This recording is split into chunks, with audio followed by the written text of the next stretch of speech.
Charges 16-year-old Channing Smith's suicide prompting a national discussion about bullying based on sexual orientation. Cyberbullying through the eyes of a grieving family.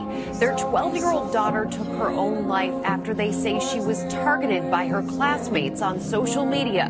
Now they're demanding accountability. More cases of cyberbullying, and it's not just teens who are being victimized. Cyberbully attacks are involving kids who are a lot younger. In a similar vein, Fahmi said the Communications Ministry is scheduled to present the proposal to enact a new act or amend existing laws to address cyberbullying at tomorrow's cabinet meeting. Kesedaran mengenai hukuman kesalahan buli cyber masih lagi kurang dalam masyarakat. Buli cyber tergolong dalam kategori menganiaya orang lain dan jelas tercegah dalam Islam. Laporan tabung kanak-kanak Pertubuhan Bangsa-Bangsa Bersatu UNICEF menunjukkan Malaysia berada pada kedudukan kedua di Asia pada tahun 2020 bagi perbuatan buli cyber dalam kalangan belia. Remaja berusia 17 tahun ditahan di Tanah Merah, Kelantan kerana dipercayai membuli seorang pelajar junior di asrama. Tinagurian na ngayon ang Pilipinas bilang bullying capital of the world. Isang grade 10 student ang pinagbubugbog sa isang paaralan sa Isabela City, Basilan. Ang mitya ng krimen, madalas na pambubuli umano ng biktima.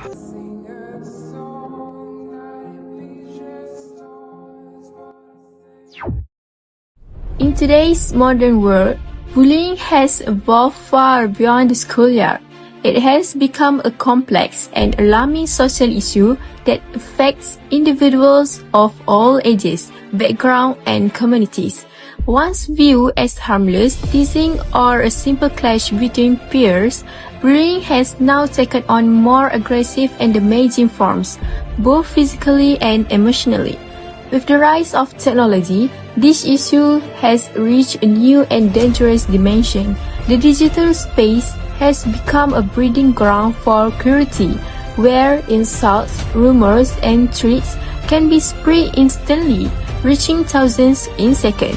Cyberbullying has blurred the boundaries between public and private suffering, turning what used to be temporary embarrassment into long-lasting humiliation. The roots of bullying often lie in deeper psychological and social factors. Some individuals bully others to gain control or to mask their own insecurities. Others are influenced by toxic environments at home or within peer groups that glorify dominance and ridicule. In some cases, societal pressure to appear strong or superior drives people to inflict pain on those they perceive as weaker or different. The consequences, however, are severe. Victims of bullying often experience trauma, anxiety, and a loss of self-esteem that can persist long after the incidents have ended. They may struggle academically, socially, and emotionally, leading to long-term effects on their mental health and personal development. Families and schools are left to cope with the aftermath, confusion, guilt, and a deep sense of helplessness. As reports of bullying increase each year, it becomes clear that this is not just a matter of individual behavior, but a reflection of broader social decay. It reveals the growing absence of empathy, respect, and moral consciousness in today's society. The normalization of cruelty and the silence that follow have been allowed these issues to spread unchecked, weakening the very foundation of our nation value. Bullying is no longer a hidden problem, but a mirror that reflects who we are, what we tolerate, and how far we have drifted from the compassion. The question that remains is not whether bullying exists, but how deeply it has shaped the world we live in today. Have you ever wondered what bullying really means? Many people use the word casually, but few truly understand its depth and its damage. Bullying is not just about someone being mean once. It is a repeated, intentional behavior that causes harm, fear, or distress to another person who is often unable to defend themselves. It involves an imbalance of power, where one person uses their strength, status, or influence to dominate or control another. Bullying can happen anywhere: in classroom, in hallways, at home, during online gaming, and even within social media comment sections. It can be done face-to-face, behind someone's back, or through a screen. Every form of bullying leaves marks, not always on the body, but often deep inside the mind and heart. So today, we are going to explore the many forms of bullying, what they look like, how they affect people, and why it's so important for us to understand and stop them. Let's begin with the most obvious and visible form of physical bullying. This type of bullying involves any form of physical aggression or violence to another person. It includes action like hitting, punching, kicking, tripping, slapping, pushing, or even destroying someone's personal belongings. For example, a student who gets shoved against a locker every day, or someone whose bag and book are thrown across the room, those are acts of physical bullying. Their intention is to hurt, humiliate, or show the control to another person. The effect of physical bullying go far beyond bruise and wound. Victims may develop a fear to going to school, anxiety attack, or even trauma when they see people who resemble their bully. Physical pain heal, but emotional fear remain, and that is what makes physical bullying more dangerous. Now, let's talk about verbal bullying, which uses words as a weapon. This includes insults, name-calling, threats, mocking, teasing, and spreading lies. Many people underestimate it because they think it's just words, but words can be powerful tools of destruction. Imagine being called stupid, ugly, or worthless every day. Over time, those words echo in the victim's mind and start shaping their self-image. They begin to believe those lies. Verbal bullying can destroy self-esteem, increase stress, and make victims afraid to speak or express themselves. Sometimes, verbal bullying also includes hate speech targeting someone's race, religion, gender, or family background. This not only hurts individuals but creates division and fear in the entire community. Not all bullying use words or fists. Sometimes it happens through non-verbal action, like silent gestures that still send painful messages. Non-verbal bullying includes things like glaring, pointing, rolling eyes, ignoring someone on purpose, or giving threatening looks.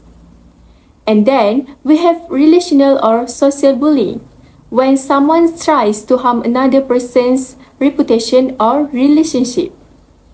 It includes excluding someone from a group, spreading rumors, gossiping, or convincing others not to be friends with that person.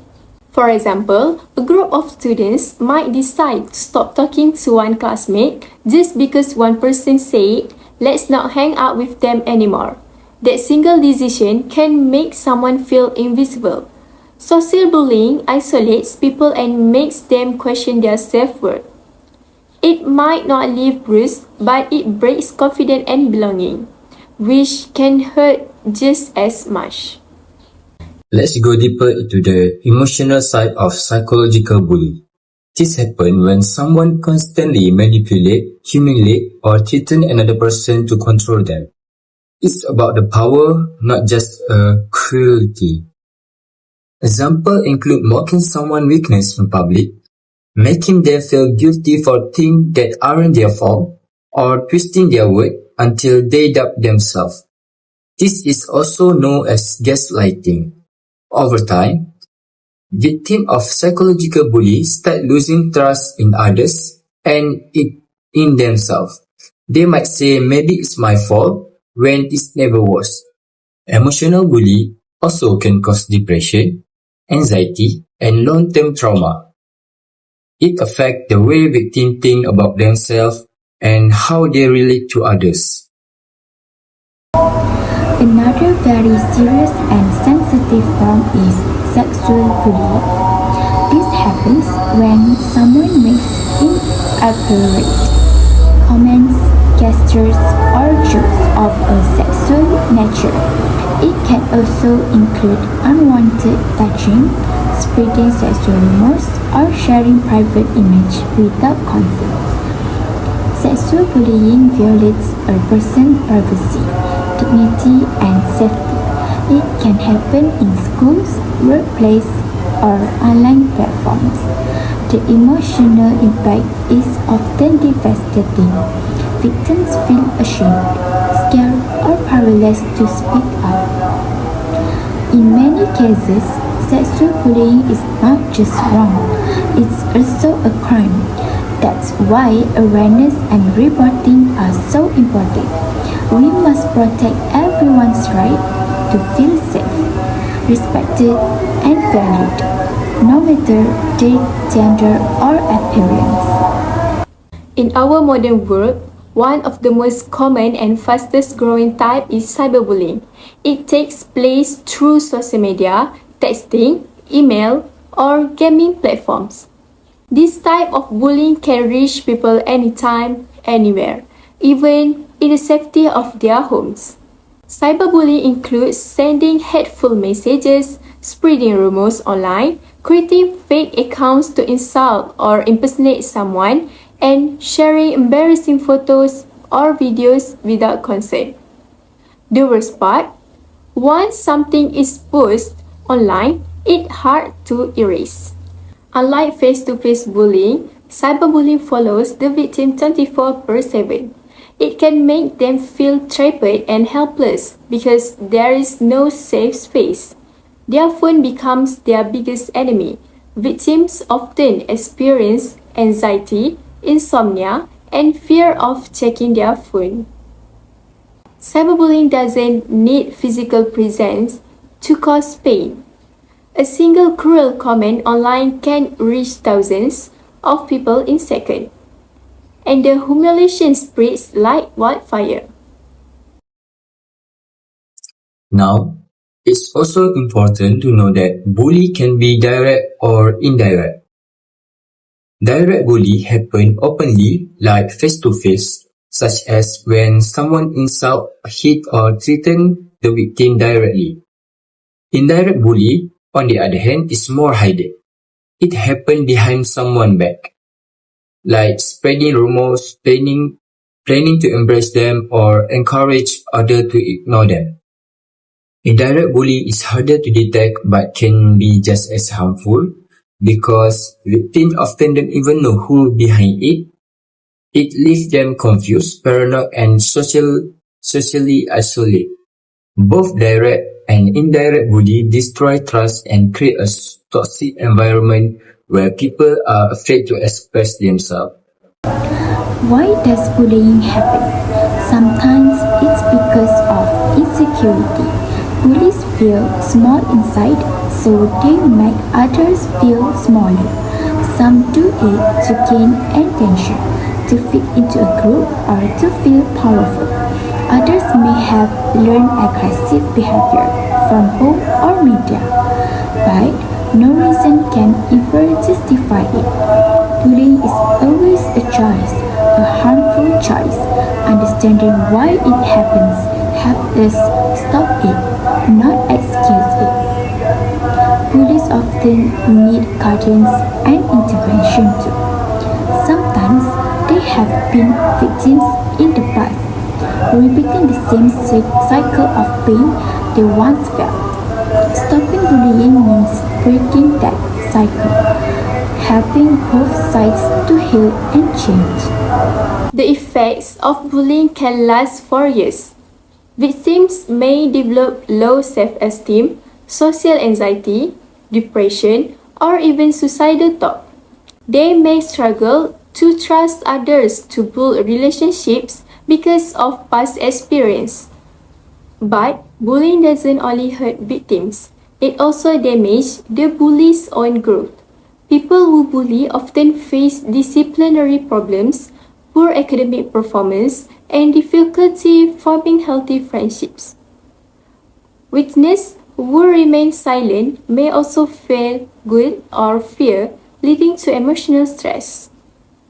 The truth is, everyone loses when bullying happens. It breaks not only individual but the whole community. Stopping bullies starts with awareness and empathy. School, families, and communities must work together to create a safe environment where kindness is valued more than popularity. We can start with a small thing, like speak up when you see something wrong, and report abuse, whether it offline or online. And remember, silence allows bullies to grow, but action stop it. Counseling, education, and empathy program can help students to understand emotion, manage anger, and respect the difference. Building emotional intelligence is one of the strongest shields against the bully culture. We have talked about all kinds of bullying: physical, verbal, non-verbal, social, emotional, sexual, and cyber. And we have seen how deep the scars can go. By definitions alone can't capture the pain. Facts can't show the tears. Behind every statistic, there's a story. A person who has lived through fear, embarrassment, or regret.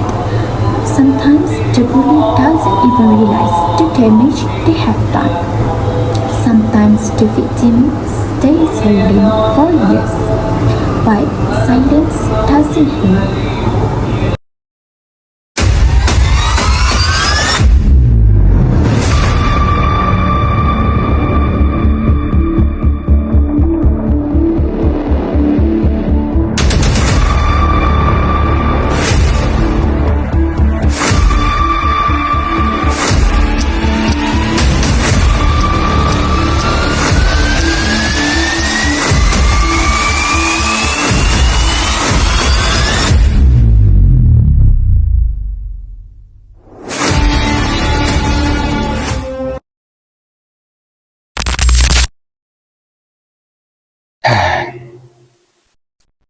You know, people think bullies always have friends around them.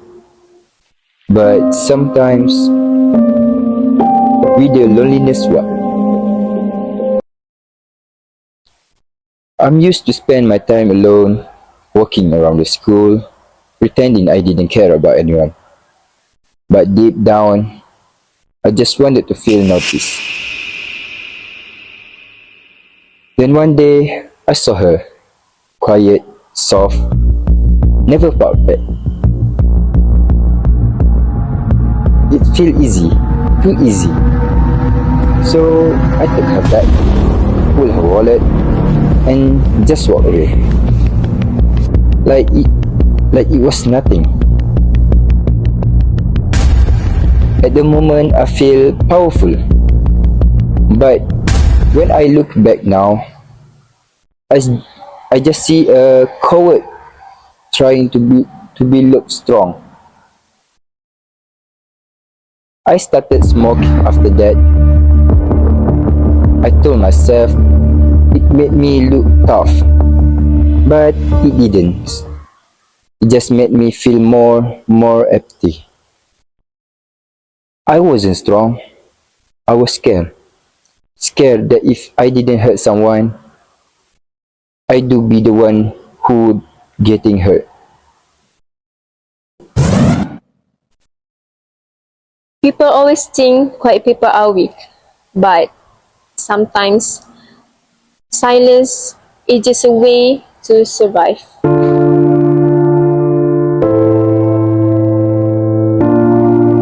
Every morning felt so heavy. I walked to school and pretend everything was fine, even when it wasn't. They would throw things, call names, laugh.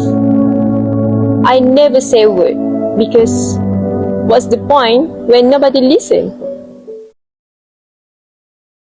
At night, I would replay everything, the laughter, the stares, the fear. I would sit there, shaking, wishing it would just stop. You start believing maybe it's your fault, maybe you deserve it, but no one deserves to feel that small.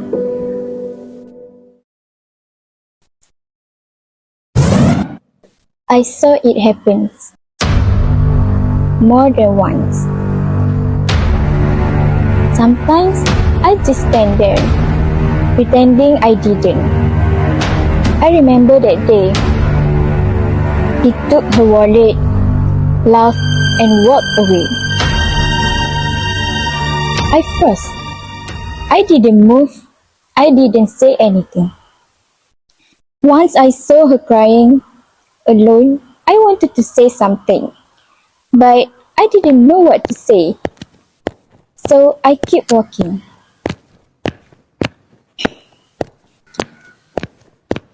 He told me that not to tell anyone, and I didn't.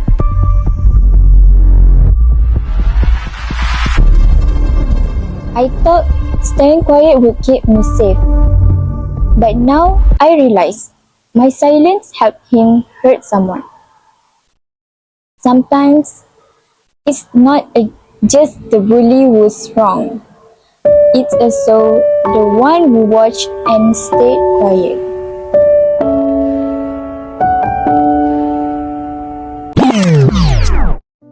I wanted to disappear, but now I want everyone hear me. I wanted to look powerful, but I ended up losing my humanity. And I just wish I had spoken up sooner.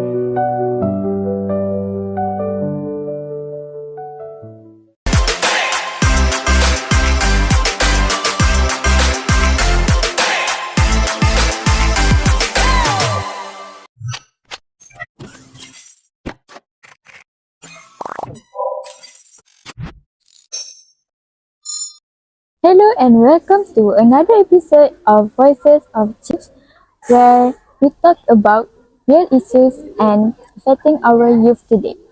I'm your host, Nick, and in this episode, we'll be diving into something that continues to trouble our schools, which is bullying.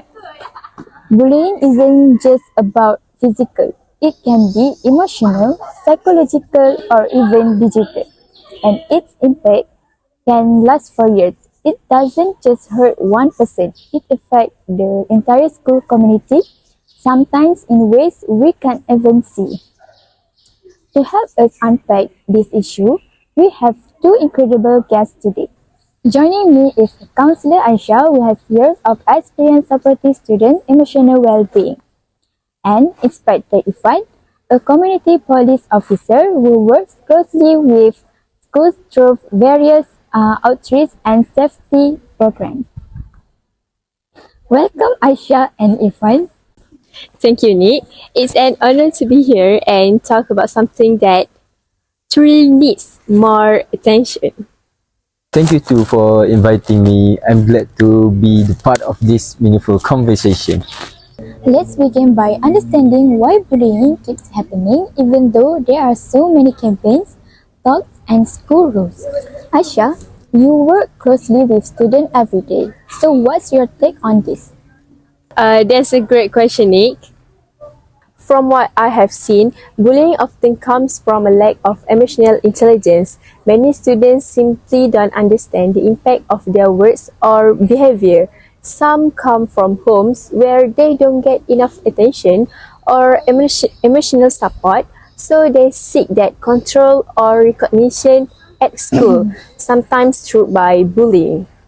I once worked with a boy who was constantly picking on others. When I finally sat with him in a private counseling session, he said something that really struck me. No one's ever listened to me at home, but when I bully, everyone noticed me. So it broke my heart, but it also reminded me that every bully has a story, often one filled with loneliness and also confusion. That's such a powerful insight, Aisha. It really makes us think beyond just labeling students as a bad. They might be acting out because they are emotionally neglected or struggling to express themselves. But what about the victims? Tough? Why do they often stay silent instead of seeking help? Afraid of being judged or that things will get worse if they speak up. Some victims even blame themselves. I have had students tell me things like maybe deserve it or if I ignore it, it will stop. But silence doesn't stop the bullying, it empowers them. In fact, prolonged bullying can lead to anxiety, sleepiness, and even panic attacks. Victims start to believe they are so weak or worthless, which makes it harder for them to ask for help. That's why creating a safe, trusting environment at school is so important. So students will know there are adults who truly listen. That's heartbreaking, Asha, but also such an important reminder. If I find, from your perspective as a police, you have seen bullying from the community side. What are the patterns or issues you notice most often? One big issue is underreporting. Many people still think that bullying is just a normal part of growing up, so they don't take it seriously until it gets out of our hand. But bullying can lead to emotional trauma, physical harm, and also sometimes even a criminal behavior if it involves exhaustion and threat. I remember one case where a student had been cyberbullied for months. She received a cruel comment online and it affected her mental health so badly that she stopped coming to school. When I finally met her during one of our cyber safety talk, she told me that she felt too guilty and scared to tell anyone. That's when I realized fear and shame are the biggest barrier to solving the bullying issues. That's so true, Irfan. It really shows how much fear can silence students and how important it is for schools and authorities to make reporting safe and competitive. Let's talk about the impact a bit more. People often underestimate how deeply bullying can scar someone. Aisha, could you share more about the emotional side of it? Absolutely. The emotional effects of bullying can be so devastating. Many victims develop low self-esteem, anxiety, depression, and also sometimes withdraw completely from their social circles. I once counseled a student who was bullied about her weight. She used to be an active, talkative girl, but after months of name calling, she stopped participating in class. Her grade drops and she told me that she felt so invisible. We had to work slowly to rebuild her confidence step by step. Bullying doesn't just hurt in the moment, it can affect how someone sees themselves for years. That's why emotional support must go hand in hand with disciplinary action. That's so true. I think sometimes people only look at the surface, like suspicion or punishment, without addressing the healing process. Exactly, Nick. From the police side, we'll always say prevention starts with awareness and empathy. Punishing bully is necessary, yes, but it's equally important to help them change. Some bullies act that way because they have been victim before or they under stress at home. I once met a boy who bullies other online, but during the investigation, we discovered that he also facing emotional neglect at home. That's really inspiring, Ifan. It proves that even bullies can grow and learn when they are given the right support. Now let's get into what everyone's been waiting for, which is its solution. How do we actually reduce bullying in schools? It has to start with education and also empathy. Schools need to nurture kindness and also emotional literacy from an early age, not only talk about it once a year. Teachers should observe change in behavior like sudden silence or isolation. Those are warning signs. So, in my school, we run a peer support group where older students mentor youngest one. So this helps create a circle of trust. Students are often more comfortable talking in peers before they talk to teachers, and it also helps bullies develop empathy because they learn what it feels like to care for someone else. That's a great approach, building empathy instead of just enforcing punishment. And yes, from the law enforcement, we work to bridge the same empathy with awareness of the law. We often conduct Know Your Rights session to teach students that bullying is harmless teaching. It can have legal consequences, but also explain that police officers are not enemies. We're here to protect and support them. Many students don't know that they can make anonymous report. Some schools now have a safe board or online complaint form. And I think every school should have that system right now. That's really practical. Sometimes students don't report because they think adults won't believe them, or they will get blamed causing trouble. Exactly. That's why parents' involvement is very, very crucial. Parents need to listen without judgment, not dismiss their child's feelings. And if the child is the bully, parents should not deny it, but instead collaborate with the school and also counselor to change that behavior. I agree. During one of our community talk, a mother discovered her son was a bully. She was shocked and she thought he was just a bit playful. But after counseling and community involvement, the boy turned around and started volunteering in our anti-bullying campaign. So yes, family support made a world more difference. That's a great reminder. Change really begins at home. As we come to the end of our discussion, let's look forward.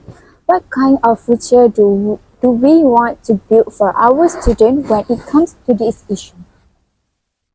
I dream of a school environment where every student feels safe, seen, and supported. No one should wake up in the morning feeling scared to go to school, and that starts with all of us, counselors, teachers, parents, and also even students, creating a community of care. For me, I want to see school and police working even closer together. Not to scare students, but to guide them. When students see police officers as allies, they feel braver to report and to speak up and to trust the system.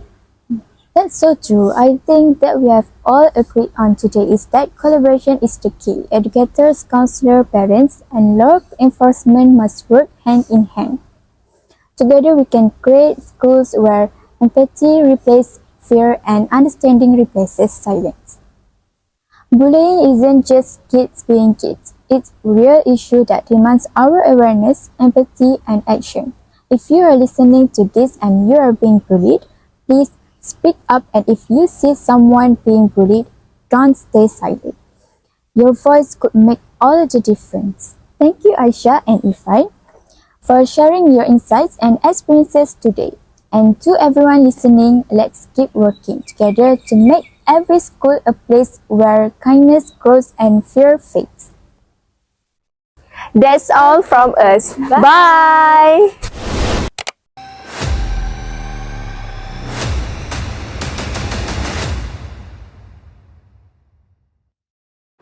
Stop bully. Stop bully. Stop bully. As we come to the end of our discussion about bullying, it's important to pause and reflect on everything we have learned. Bullying is not just about physical harm or harsh words. It's about the pain that stays long after the incident is over, the fear, the long lines, and the feeling of being powerless. We have learned that bullying can appear in many forms: physical, verbal, emotional, social, sexual, and even online. No matter what type it is, the result is the same. Someone is hurt and the environment around them becomes unsafe. But here's the truth: bullying can be stopped. It starts with awareness and it grows with empathy. Each of us has the power to change the way we treat others and the courage to speak up when something feels wrong. Many victims of bullying stay silent because they are afraid that no one will believe them or that things will get worse if they speak up. Some even blame themselves, thinking they are the problem. But no one deserves to feel small or worthless. Everyone deserves to feel safe, respected, and accepted for who they are. We also learn that silence does not protect us, it only protects the bully. That is why awareness is so important. When students, teachers, parents, and friends understand what bullying really looks like, they can recognize the warning signs earlier and take action before it becomes serious. Let's remember that a simple action of kindness, such as a smile, a conversation, a helping hand, can make a huge difference to someone who feels alone. Sometimes, that small moment of compassion can save a life. On the other hand, we also need to understand why some people become bullies. Often, bullies act out because they feel insecure, angry, and neglected. They want to control because they feel powerless in other part of their life. But no reason can ever justify hurting others. What it does show us that bullies also need help from us to change their behavior. By helping them understand empathy and responsibility, we can break the cycle of the pain that often continues from one person to another. In the end, preventing bullies is not just about punishing the wrong, but it's about the teaching what is the right. It's about helping everyone grow into the responsible, and emotional aware individual. Another important part of this discussion is the role of bystanders. The people who see bullying happen but choose to stay silent. Being a bystander might feel safe, but silence makes you part of the problem. When we do nothing, we allow bullying to continue.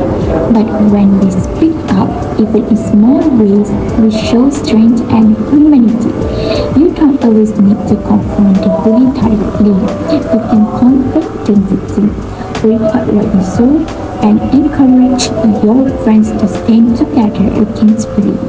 Remember, courage doesn't always mean fighting.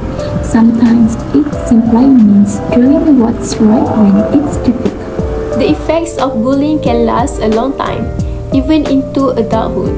Victims may struggle with anxiety, low self-esteem, or trust issues. But healing is possible, and it begins with support, understanding, and time.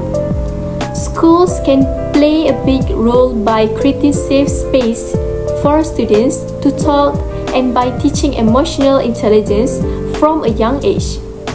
Counseling programs, peer support groups, and kindness campaigns can all help make school more caring and inclusive. Every effort counts. Because when we make others feel seen and valued, we take one step closer to a world without bullying. Individual.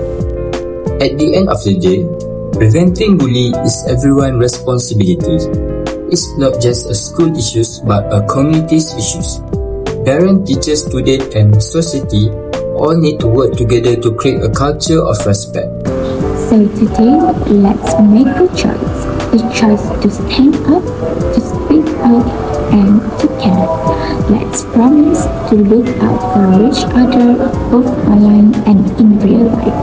Let's be the generation that breaks the silence and ends the cycle of bullying once and for all. Because when we choose empathy over hate, courage over fear, and kindness over cruelty, that's when real change begins. Thank you.